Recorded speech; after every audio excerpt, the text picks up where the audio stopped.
And now, from the Room 111 studios, it's Hacking Engagement with James Sternovich.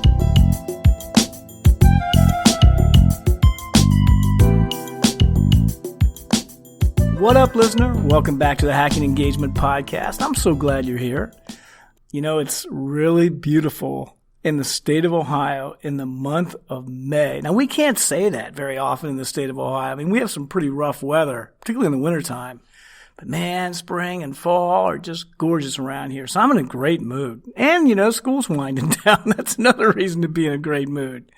And I love today's topic. But I also love the idea that at this juncture in human evolution, we are allowed to use music on demand tools like Pandora and Spotify. Man, do I love Spotify. Whew.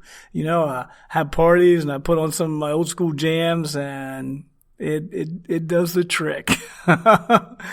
And the great thing about Spotify or Pandora is the ability to personalize my musical consumption.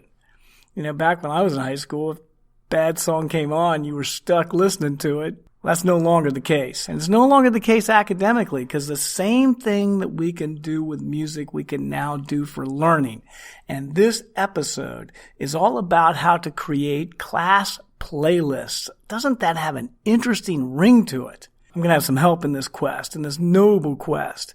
I've got Tracy Enos, whom you might remember from an earlier episode, and her twin sister, Heather Roberti.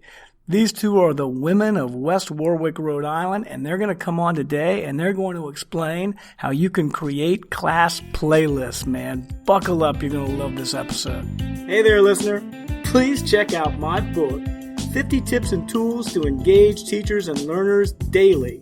It's available on Amazon.com as of late summer of 2016.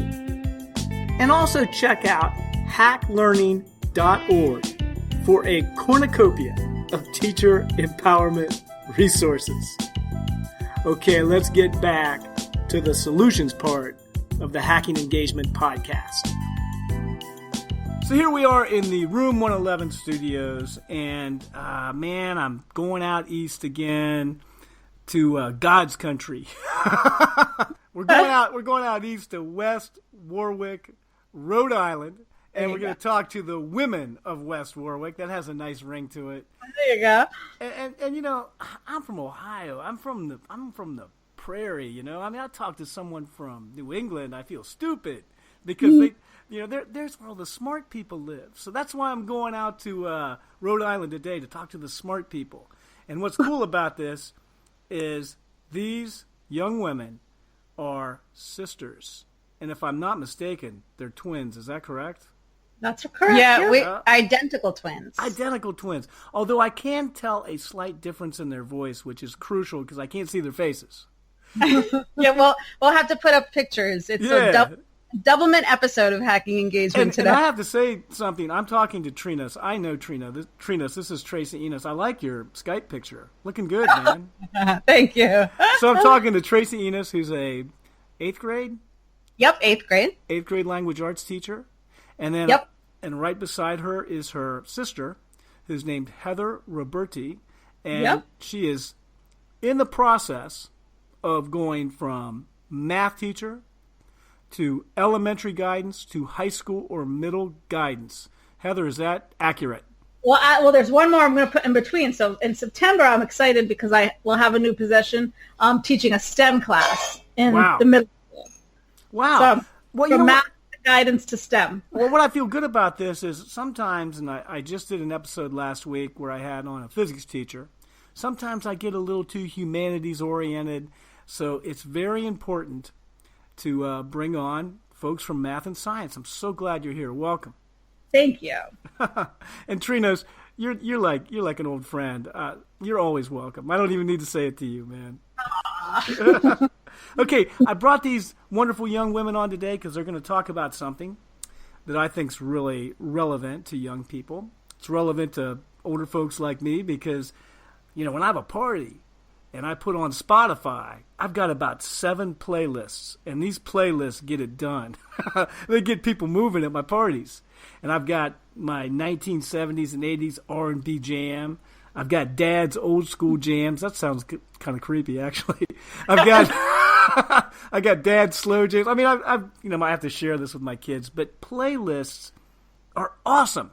And so these women are talking about taking this awesome concept, this popular culture concept, and applying it to the classroom. And I can't fathom how they're going to do this.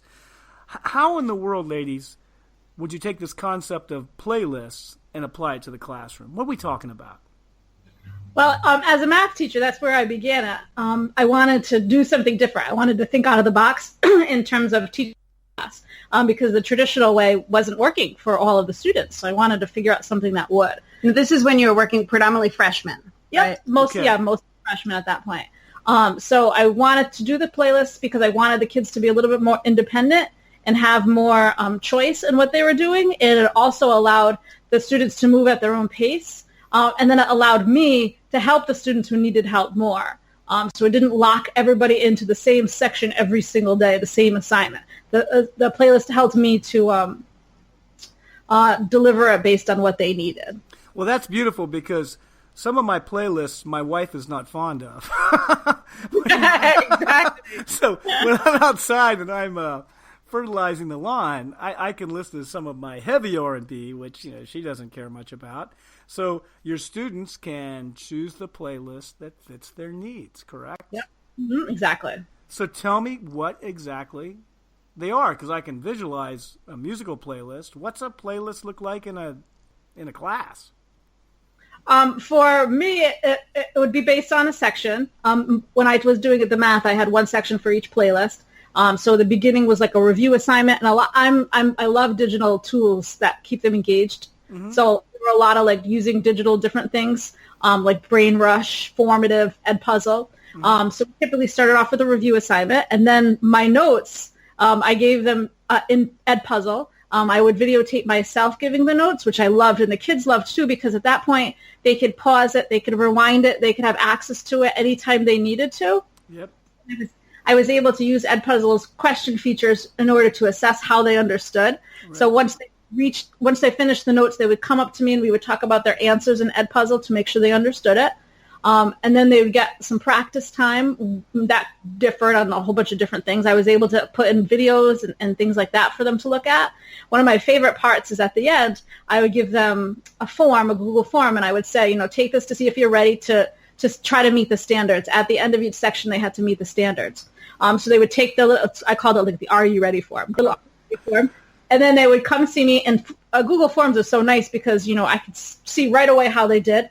And then I showed them how they did. And if they were ready, then they could take the assessment to try to meet the standards. And if they weren't ready, then they can get more practice. And that was one of the biggest things that amazed me is kids were literally, some of them would be like, I'm not ready yet. I'm not ready to take that assessment. Can you give me more practice work? So I had students literally taking such good ownership of what they were doing that they wanted to do more math homework to make sure that they were ready. How many kids did you have in a class?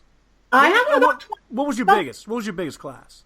About 26 is our limit. So 26 is the limit. So what we took Heather Roberti, and we multiplied. I'm going to get mathematical on you here.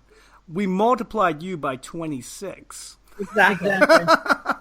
And all of a sudden, these kids have a one-on-one experience with you that you've created this experience for them to have, and they did it at their own pace. Exactly. Exactly. It's a little confusing as a teacher at first because we are used to everybody doing the same exact thing at the same time. So I had to get used to it. I had to come up with different organizational techniques that would help. But the kids loved it, and it was just nice because the kids, once they met those standards, they could move on to the next section. So even if the other part of the class is still working on section 1.1, they're ready. They can go to section 1.2. They don't have to wait for everybody. Okay, so I'm gonna put a question to you here. Mm-hmm. You have one kid that just burns through your playlist. I mean, just smokes your playlist. I mean, they're done. Like, how did you get done that fast? I mean, they just fly through your playlist. You have another student over here who's not getting through your playlist. Is that tough to manage? Well, actually, to me, in English, it's a little bit different than math. Mm-hmm.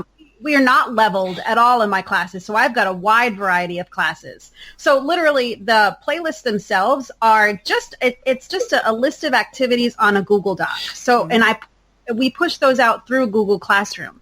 So since each student is given their own Google Doc, I can individualize all of the activities. So if we're working on a writing assessment and some kids are still, they're struggling with punctuation and other kids have a more sophisticated skills that they're working on, I can individualize that. So it's like seamless differentiation. So kids are not flying through things necessarily because I'm challenging them in different ways in the playlists themselves by changing them and modifying. Some kids can skip steps. A lot of steps, it's like Heather said, work until you feel comfortable with this and then move on. So I can, alternate that and give them different focuses to work. So an Ali Iannucci yes, and Hannah Fox are just burning through your playlist. You can change, you can adapt. Exactly. That's beautiful. And if we do something like grammar, where it is more kind of structured, I just, I've got a bunch of grammar playlists. I'm just going to keep hitting it. I always tell them, you go as far as you can, keep going, and I'm going to keep up with you. But it's the beauty of the, blended learning allows that seamless differentiation that we can adjust and meet these kids instead of, like Heather said, waiting until everyone gets this. Okay, now we're going to move on. Yeah. They can fly through. It's beautiful. All right, so I'm looking at these ladies' playlists, and I'm going to provide a link so you all, listeners, can look at some of their playlists. And one thing that was really interesting, we're talking before we came on, and it's obvious to me that some of the playlists are a little older than some of the others. Because the newer ones are prettier. and so talk about hyperdocs and how you've used hyperdocs as a template to make really pretty playlists. Well, with that, I had to do that when I went to the elementary school because I in guidance, I was a specialist. So I only saw the kids once a week. Yeah. So I would start off by creating a playlist for them, but they wouldn't finish it in one class, which happened in the math room too. It might take them, 4 or 5 periods to finish a playlist. So what would happen is the kids would kind of forget. Whole week would go by. Then they have to go back to it. They didn't remember what they were doing. It wasn't as engaging anymore because so much time lapsed in between our classes. Right. So that's when I wanted to do the hyperdoc instead. So a hyperdoc is just kind of like a lesson plan, like a one-day. That's the way I used it, like a one-day lesson plan with all like the Bloom's taxonomy levels built right into it. It's beautiful. keep going. I love them. Yeah. And because I did work with elementary school, I wanted it to look very visually appealing. So that's why I worked hard on the way that it looked too. And the kids are cute. They would open up Hyperdoc and they'd be like, "Oh, I love this game." And I'm like, "It's not a game. This is your assignment." And they're like, "Oh," they were engaged right away. Right.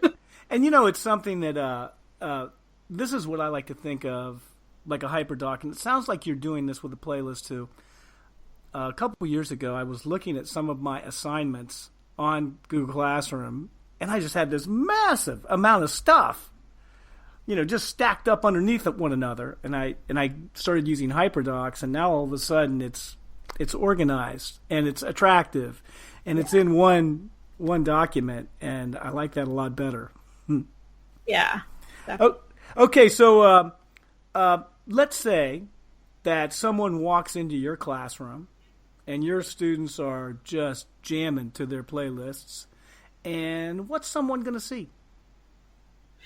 Well, in my room, we're in the middle of playlists today. Today is our last study to do our argument writing playlist. So if you were to walk into my room, you'd see different students who are working independently on their revisions. Some kids might be watching an ed puzzle lesson. I think collaboration is huge. So some kids might be, working in small groups, depending on whatever revision activities that they're doing. I try to individualize it all. So it's really going to be a wide variety. But the biggest thing that I think stands out to me is the engagement.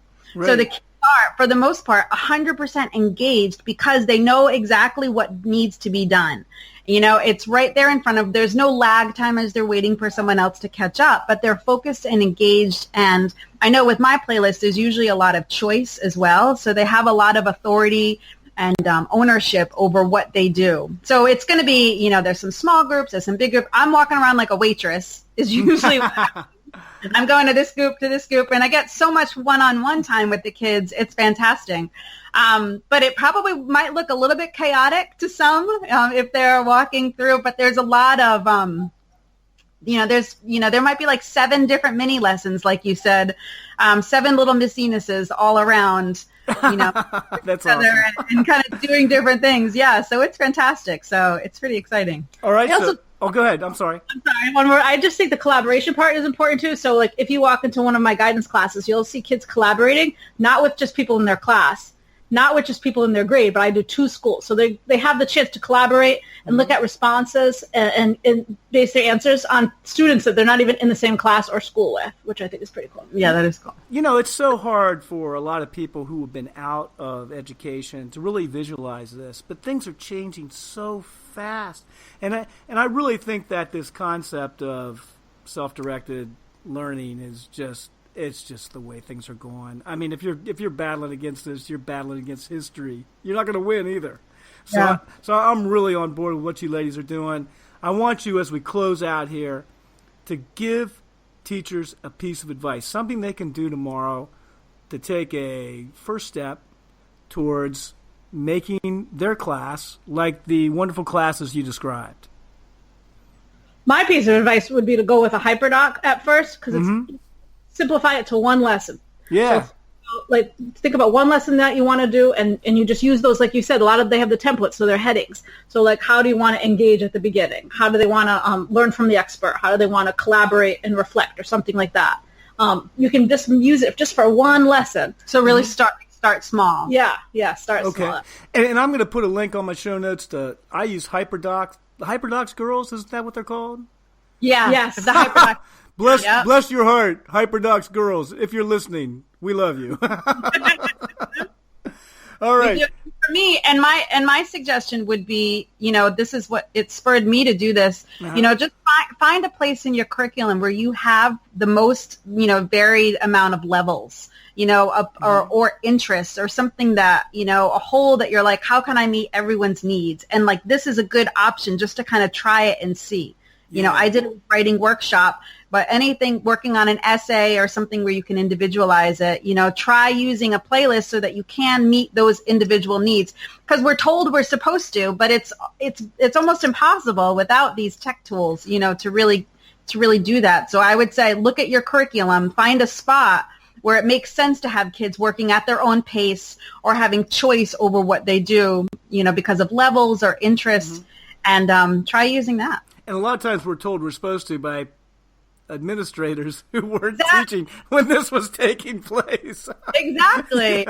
So now we've got, I've got all sorts of collaboratives and ESL kids and all sorts of things. They have different needs. Yes. So look for that hole where you can, instead of, tearing your hair out, try this. I already did that, man.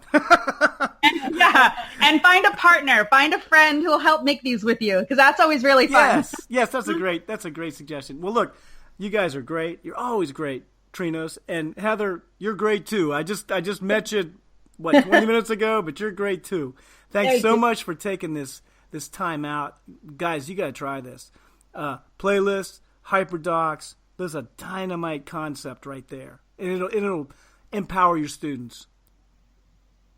That was this great pause where you guys are supposed to come in and say, "Yeah, he's right." Wait, do you want to record us saying it? All right, ready? Hey, Trinos and Heather, you have a wonderful day up in West Warwick, Rhode Island, 80 degrees. You can't beat that. No, you too. Thank you. You too. Yeah, thanks for having us, Jim. Amen, sisters. See ya. Bye. So here we are at the What You Can Do Tomorrow section. It's so great to talk to the women of West Warwick. Thank you, ladies. Number 1, you want to make a list of at least 3 activities for your playlist. These could be flipped lectures, videos, web quests, writing prompts, research prompts, or any activity germane to your lesson. Next, you want to adapt your playlist to make a version for advanced students and one for students who might struggle. Then you can steer kids toward the best match. Navigate to the HyperDocs Girls website and choose an attractive template. This website makes the creation of playlists easy. You'll be amazed at your organized and attractive creation. And finally, tomorrow, to begin class, display one of your iTunes or Spotify or Pandora playlists on your smartboard and then play some old people music. You could even blather some about why this song is meaningful. This is a wonderful and extremely cheesy way to introduce the empowering nature of playlists. There's an old saying that when in Rome, you gotta do like the Romans, baby. So in attempting to engage contemporary young people, use the things they use, like playlists. And good luck tomorrow engaging your students. Show notes for this episode can be found at jamesalansturnevant.com.